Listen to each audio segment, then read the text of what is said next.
Hey, what's going on guys? It's your boy, NerdModeOn, and today I'm going to be showcasing the new texture pack that was just released for Battlefield 3. If you guys are unfamiliar, it was released today on the three major platforms which are commonly known as PC, PS3, and Xbox 360. Currently the expansion pack goes for $9.99, but if you are a premium member you do get it at a discount for $4.99. So you do get a pretty good discount. Obviously it pays to be a premium member on the Battlefield side. But when it comes down to the main gist of it, I'm going to be covering a few of the particular weapons, the changes, and over the character models that have been adjusted.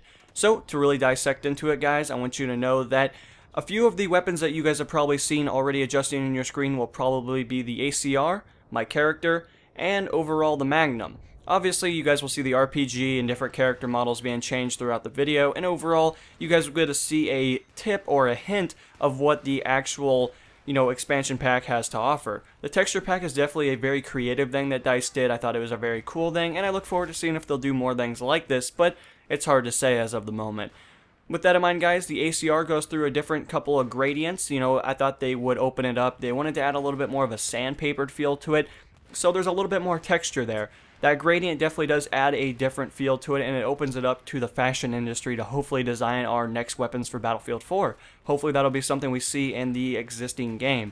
With that in mind, guys, the Magnum goes through approximately 3 to 6 changes of camouflages, and to be honest with you guys, you don't even have to set the camouflage. It just magically does it for you. It's so cool. It's something that they decided to do because, well, they wanted to appeal to the audience. They thought that having a strict camo on your weapon was just too overpowered. It just wasn't something that was creative, and to be honest with you, it didn't exactly blend into the environment. You want to be like a gecko. If you move from a light object, you want to go to a dark object, obviously you want it to magically change for you. But you don't want it to be too crazy. You want to still have a few random colors in there, and you want to spice up Battlefield 3's experience. You want to, take away all the dark corners, and you want to add a little bit more color in there and just really, make the game look a lot better, and that's what they decided to do for this expansion pack. With that in mind, guys, obviously the RPG has seen a few changes, as you guys have probably seen or will be seeing here really quickly, and overall, guys, it looks really cool. I thought it was really creative to have the warhead on it, just a little bit more of a crazy color, and to be honest with you, I was very impressed by that alone.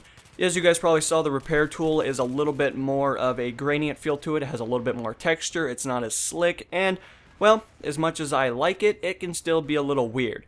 It's definitely one of those things that I don't know if it needed to be adjusted because it was never broken, but it's nice to at least add camouflage to some of the equipment in Battlefield 3 because they can get a little boring to look at, and, trying to read that very small print on it sometimes can be very annoying, especially if you are not on the PC side of it, especially at a native 1080p.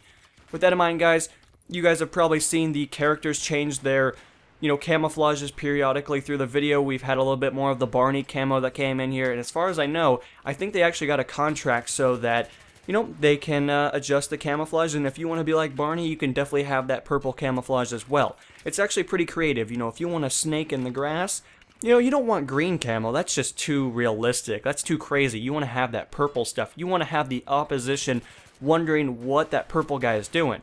They're not going to shoot you. They might come and investigate him or investigate you, and in that circumstance, you can light them up with whatever weapon you're using. I would probably go with an M60, but you never know, depending on what class you are. With that in mind, guys, obviously you've probably seen a few of the actual map change, and there are a few textured adjustments that they've done. Metro is definitely one of them. In the expansion pack, as you guys will probably read, it does state that Metro has been adjusted to add a little bit more of a fluorescent feel to it. It wanted to appeal to the market. It wanted to appeal to, well, people that are in the design field. They were really interested in adding a little bit more color in there. Unfortunately, it doesn't exactly have a lot of texture, but, adding a little bit of purple, adding a little bit of a sporadic tan in there, never hurt anybody. That orange is pretty beautiful, too. So you can't be too angry at them. So anyway, guys, if you can't tell, I was being completely sarcastic throughout the video. This is just a texture issue. It happens occasionally on PC. I've had the same issue happen on the Xbox 360, and I imagine it's the same for the PlayStation 3. So I thought I would do something fun for you guys. I actually got this a couple of weeks back, and overall, hopefully I sold it to you the best that I could. Obviously, I was being sarcastic throughout the video, and I imagine many of you guys picked up on it. So anyway, guys, that has been about it. I will let you guys know if I get any more videos like this. I thought it was very funny, and I was a little surprised when my weapons magically changed color, and I was getting a little bit more of a texture gradient to them. So anyway, guys, this has been NMO. I'll see you in the next installment, and I'm going to be signing off. Peace.